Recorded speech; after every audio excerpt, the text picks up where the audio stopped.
Olá, bom dia a todos, sejam todos bem-vindos para o nosso Café com o Evangelho. Eu sou Leila Rocha de Oliveira. Roberto Antônio de Oliveira. E nós fazemos parte do Centro de Estudos Espíritas Allan Kardec, aqui na cidade de Olambra. Olambra é uma cidadezinha aqui do interior de São Paulo. Então sejam todos bem-vindos para o nosso café. E eu já coloquei aqui um cafezinho gostoso aqui na mesa, mas quem desejar, coloque aí o seu suco, a sua fruta e vamos refletir um pouquinho hoje. E hoje eu acordei pensando com relação a Jesus. Quando Jesus ele veio à Terra, ele convidou pessoalmente 12 pessoas para colaborar com ele. 12 amigos que logicamente já deviam ter uma história aí nesse compromisso espiritual. E desses 12 amigos que nós chamamos apóstolos, foram vindo depois os discípulos, que também foram se juntando para ouvir aquela mensagem de Jesus. Mas eu fiquei pensando com relação às mulheres. Será, Roberto, que houve mulheres também nesse meio? E se houve alguma, se destacou, que a gente pudesse hoje lembrar? Houve sim, Leila, e muitas, né? Os próprios evangelhos relatam, entre outros, a própria Maria, né?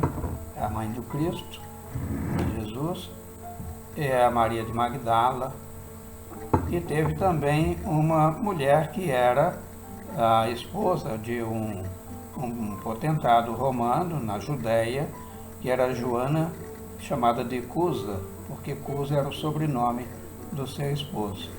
A mesma coisa falasse, mas quem é Leila? Assim, a Leila do Roberto. É de Oliveira, ou então a Leila Roberto, a Leila do Roberto, a Joana de Cusa.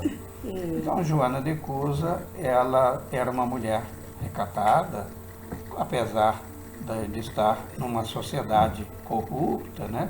Corruptível. Ela preservava-se então os seus valores, né? Uma mulher muito pudica, né? Como costuma se dizer nas rodas. E aí ela então era portadora de virtudes. Porém, nem sempre a recíproca era verdadeira, né, Leila? Quanto à Cusa, a gente não sabe muito, né? Mas a Joana, conhecida como Joana de Cusa, Lucas cita ela lá no Evangelho de Lucas, no capítulo 8, vem falando sobre a Joana. E a Joana, ela se encanta com aqueles ensinamentos de Jesus e como outras mulheres, ela vai seguindo também ao o mestre Galileu, aquele que vinha trazer aquela esperança, mensagem de conforto, de consolação, porque afinal de contas, ela era esposa de um homem poderoso, intendente. Ele trabalhava para o Antipas, mas ela se sentia muito solitária, se sentia só. E a mensagem do Cristo preencheu o seu coração de uma forma muito intensa. E ela era, inclusive, Lucas fala, que era uma daquelas colaboradoras, uma daquelas que ajudava, inclusive, materialmente, porque Jesus ele ia de cidade em cidade, levando aquela boa nova e precisava de recursos, de alimentações, então ela colaborava também com essa parte que é necessária. A logística, né? Com a logística, que bacana, né? Mas a Joana é muito interessante porque depois, né, através da doutrina espírita, se sabe muito mais com relação a toda essa vivência dela, né, essa encarnação dela, porque ali no Evangelho não relata.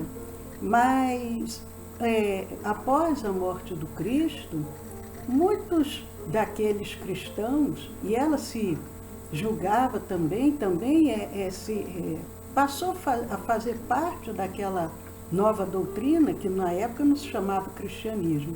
Depois o próprio Lucas é que sugere o nome, né? Mas ela acontece já passado pela década, não, como se diz, mais ou menos pelo ano 50, 55, que Jesus já havia, porque já havia desencarnado. já havia desencarnado, porque se formos contar mais ou menos pelo calendário que surgiu depois, Jesus morreu em torno, né, de 33 anos, então talvez uns 20 anos depois, aí ela vai ter que dar o seu próprio testemunho. Gostaria... Oi, Sueli, Fatiminha, Niva... Ah, que bom! Oh, Engenheiro Coelho, olha, a Niva disse que é de Engenheiro Coelho. E Bom quando dia, terminar essa quarentena, ela vem aqui conhecer a gente. Vai ser um prazer, Niva, que bom. Será um prazer. Vem assim. Mas então, aí a Joana precisa dar o seu próprio testemunho. Você gostaria, Roberto, de falar sobre isso?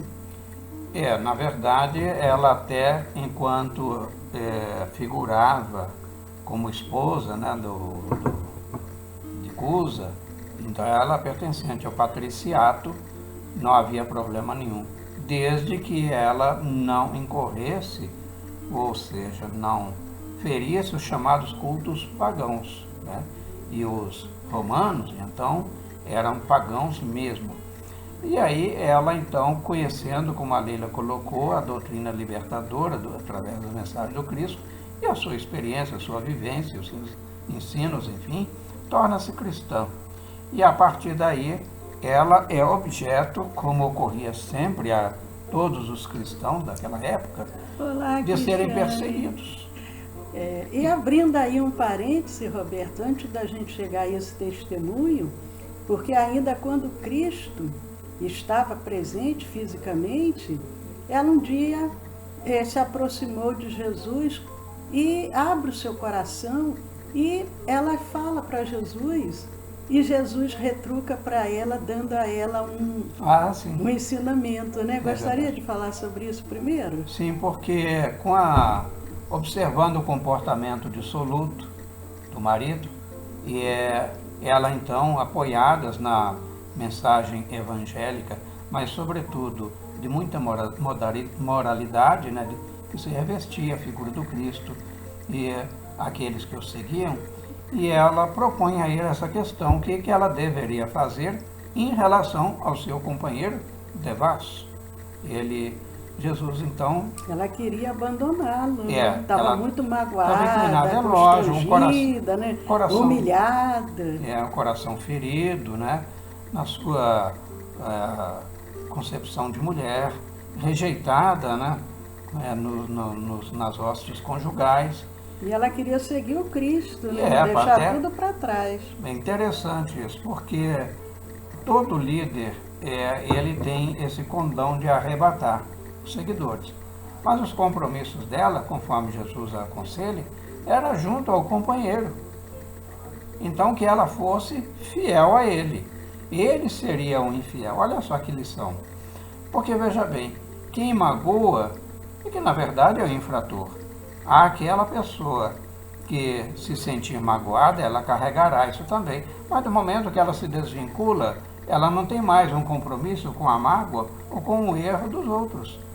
Então, embora traída, embora enganada, embora sendo usurpada nos seus valores de mulher, ela permaneceu fiel a ele, ao Cusa. Ela mantém, né? Aí a gente lembra até rapidamente aqui a história do...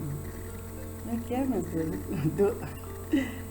Não tem a ver com a Lívia, não, né? Não, que ela, quando a mulher chega ao mundo espiritual, aí acha que já cumpriu o compromisso. Tem a ver com o Gumercindo, né? O Gumercindo, Gumercindo, né? sua mulher. Ela fica ali com o Gumercindo mais de 40 anos, e quando ela desencarna e que chega ao mundo espiritual, ela fica super feliz, porque ela fala, graças a Deus, agora cumpri a minha tarefa, me livrei do Gumercindo, então não tenho mais compromisso nenhum.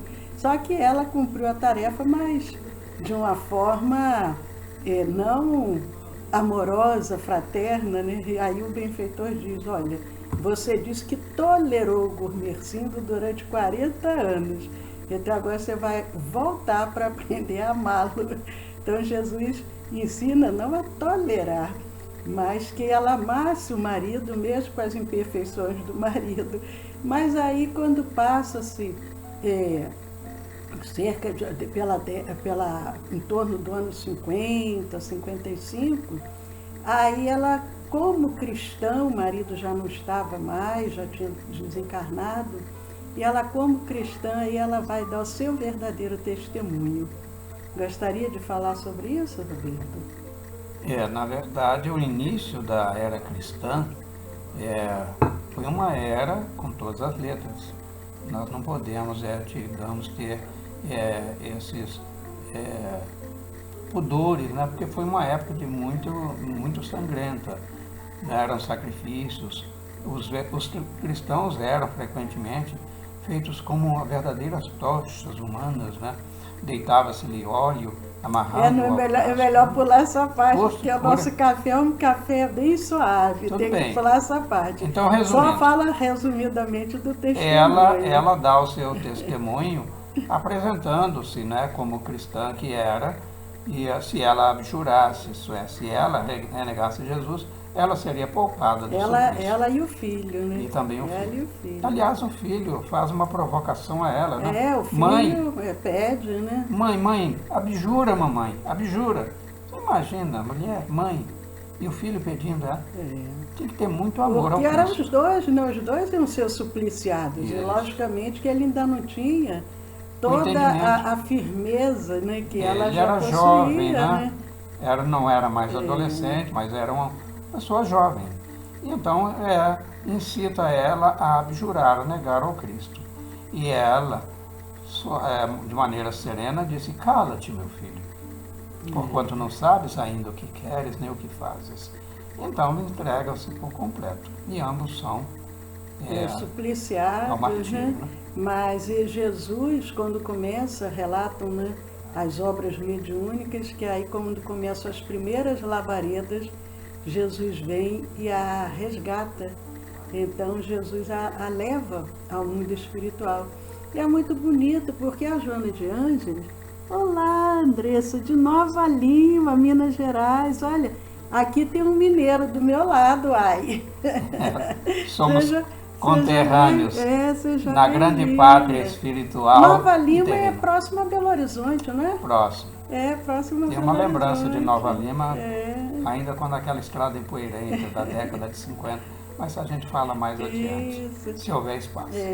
Mas a Joana de Ângeles, ou melhor, a Joana de Cusa, né? Joana de Cusa. A Joana de Cusa, esse é o ponto. Ela dá o seu testemunho ali, e aí a gente vai percebendo, às vezes, mais adiante, como a gente falou do Eurípides Barçanufo. Então, quando a gente vê aquele espírito missionário, não é por acaso, porque vai havendo toda uma trajetória, toda uma história de vida, com várias reencarnações nesse caminho, e é muito bonito porque ao longo dessas reencarnações, aquela Joana de Cusa, que foi, podemos dizer, né, discípula de Jesus, uma daquelas mulheres que seguiu diretamente, olha que maravilha, ali face a face, como se diz, cara a cara ali, ouvindo a voz do mestre na acústica da alma. Então ela teve essa alegria, porque por outro lado, outros também tiveram essa oportunidade, mas não souberam aproveitar naquele momento. Foram aproveitar mais adiante, mas a Joana, dali ela já dá aquele salto quântico, né? Vem Jesus em pessoa para resgatá-la. E aí vai tendo outras reencarnações, né, Roberto? Gostaria de falar? Sim, mas antes eu queria fazer um comentário a respeito das palavras diferentes, porque você falou discípulo, né? Ela era discípula, e tem também a figura do apóstolo, né? Então, o discípulo, um pouquinho antes, né, de abrir para a gravação, fazia comentário a respeito da etimologia das palavras, porque o discípulo, ele é filho da disciplina, mas o discípulo do Cristo é fiel não somente à disciplina, mas aí também aos ensinamentos do Cristo. Mas aí, falando da trajetória da Joana, ela viria mais tarde, o mesmo espírito renascer, pouco adiante, né, Leila? Ah, tem um detalhe muito interessante. Não, mas eu vou contar esse detalhe amanhã. Pode falar a reencarnação dela Então, mais adiante. mas ela reencarna é, na cidade de San Miguel de Planta. Recorda-se? Sim. Fica no México. Então, aliás, desculpe, um pouquinho antes, né? Foi ali pelo século XIII, ela nascendo em Assis, lá na Itália, e ela teria travado contato com o Francisco de Assis. E adivinha quem era ela?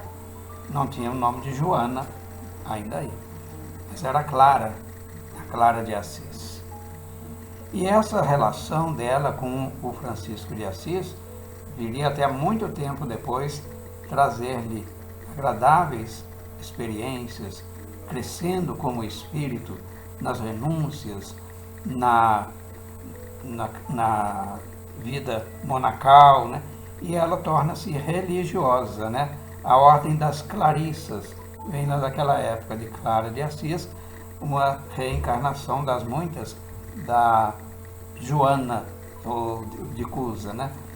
E aí teria um outro que aí eu deixaria para você falar. É muito né? interessante, a Clara de Assis, ela tem lá no monastério o corpo dela está em exposição, ele não está enterrado, ele está num caixão de vidro. Uma urna, né? Numa urna de vidro, e o corpo dela está intacto. Nós estamos falando da cidade de Assis, né? Foi erigida lá uma catedral, né? Uma igreja. Oi, Marcinha. Oi. E essa igreja, Regina, ela existe. E aí, e essa urna, ela é uma urna de vidro, como a Leila colocou, e está intacta. Não foi embalsamada. Como é que pode? Né? Mas é uma das coisas que a gente tem dentro da doutrina espírita, as explicações cabíveis. É completamente perfeito o corpo. Mas surpreende a todos, né? Não dá nem assim um pouquinho enrugado, nem nada. Se vocês pesquisarem na internet, vocês vão ver o corpo. Ela não foi supliciada, né, Leila? Como Clara, não. Então não houve deformidade da vestimenta, da indumentária física. E depois ela vem... Nosso tempo já está quase acabando. Depois ela vem, como o Roberto falou, uma outra reencarnação, agora no México, conhecida, uma reencarnação conhecida no México, no século XVII, que ela era chamada a monja da biblioteca, porque era uma mulher de uma cultura imensa, ela gostava muito de estudar, era poetisa, ela deixou muitos livros, então ela tinha um conhecimento, um saber assim muito profundo. Era de origem hispânica, né? E quando ela entra para o monastério, enfim, e aí o nome dela verdadeiro é trocado para Juana... como é que é? Juana Inês de la Cruz. Sor, né, que era uma, dentro da hierarquia das monjas, né, das irmãs, ela era uma Sor, que é Soror se escreve, e o nome Juana Inês de la Cruz. E ela teria vivido ali, como a Leila colocou, instituindo um centro cultural, de onde muitos de suas irmãs, e elas seguiam ali, porque ela tinha um instinto de liderança, era poliglota, conhecia, dominava a astronomia, a psicologia, e ela, portanto, com esse conhecimento todo enciclopédico, foi denominada apropriadamente, né, e com justiça, a monja da biblioteca. Mas não teve uma vida fácil. Mas a gente não vai descer nesse detalhe, porque não cabe. Nós vamos falar um dia, né, Lê? Sobre a vida dessa... Agora, uma outra última reencarnação que a gente lembra, porque o nosso tempinho está chegando ao fim, ela pediu que ela queria ter uma vida de doação, de dedicação, que ela pudesse oferecer até a própria vida, se preciso fosse, para beneficiar outras pessoas. Então, a última reencarnação dela é aqui no Brasil. No Brasil, na Bahia, em Salvador, naquela época que os portugueses ainda aqui se encontravam, naquela época que estava se querendo fazer a independência do Brasil, e ela acaba realmente dando a vida em benefício de outras pessoas para poder preservar a integridade, a honra de outras mulheres. Isso ocorreu. Pode concluir, Roberto, essa história, porque o nosso tempinho está chegando ao fim. Amanhã a gente continua. Mas isso tem lugar, como a Leila disse, na cidade do Salvador, na Bahia, no ano de 1823. Lembrando que a independência tinha sido proclamada no ano anterior.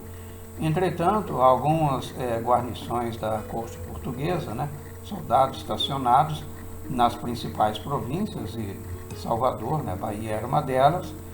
Então eles, embriagados, eles investem contra o convento da Lapa, na Bahia. E a monja, a Joana Angélica, então, ela era madre superiora, e para preservar a integridade... Mais uma vez o mesmo nome, Joana. Joana. Joana Angélica de Jesus. É. Então ela se posta para barrar a soldadesca embriagada, e ela tem o corpo trespassado por uma baioneta. E os ébrios, depois, eles se põem à vontade, destruindo os instrumentos do culto ali dentro, saqueando que lhes pudesse apresentar algum valor. Mas nesse íntere, as noviças que ali se achavam, sob a proteção de Joana, elas, através dos labirintos que comunicavam as casas monacais... aquelas passagens subterrâneas. Isso, e elas se evadem daquela fúria assassina daqueles que as queriam subjugar. Então, desencarna a Joana Angélica de Jesus, aquela que lá atrás, como começamos a falar, recebeu o nome Joana de Cusa. Né? E ela consegue ainda se arrastar da porta ali do convento até uma marquesa, assim, tipo um sofá de madeira, e algumas horas depois ela desencarna, mas preserva a vida daquelas jovens que ali se encontravam. Então a gente vê que esses espíritos são espíritos abnegados, são espíritos timoratos, não tem medo de entregar a própria vida, porque eles sabem que o corpo perece, mas o espírito é imortal. Então amanhã nós vamos continuar falando um pouquinho mais sobre essa história, que é uma história muito bonita. E nós, Leila? O que tem nós? Estaríamos dispostos a dar a vida? Então a vida física. Agora, a gente só precisa, às vezes, ter o compromisso de dizer assim, eu sou cristã, eu sou cristão, eu sou espírita cristão, e a gente já recua, imagina, né? Dar a própria vida. Mas o patrão é generoso, né? Trabalhamos para Jesus. Mas então, meus queridos amigos dos dois planos da vida que vieram compartilhar conosco o nosso Café com o Evangelho, amanhã, às 10 horas da manhã, vamos dar continuidade a essa história tão linda, porque vai se desvendar em muitas coisas que nós não falamos, e convidando hoje, às 8 horas da noite, às 20 horas, para a nossa preleção, a nossa palestra da noite. Ao final, o passe magnético espiritual, a magnetização das águas. E o tema de hoje vai ser: e agora? E agora? O tema da noite.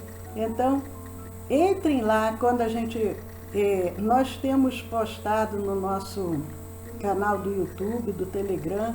Entrem lá, mesmo quem está assistindo ao vivo, entre, deem um joinha, se inscrevam, compartilhem, para que o nosso canal vá difundindo essa luz. É tão bom quando a gente vê pessoas de outros estados, de outros países entrando, e nesse momento nós precisamos muito desse reforço espiritual. Principalmente de Minas Gerais, né? Então, um abraço, Andressa. É Andressa ou Andresa? Não sei, com S só? É Andressa.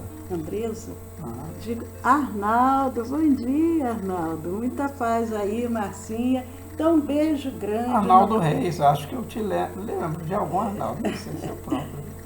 Um beijo grande, Arnaldo, aí para todos vocês.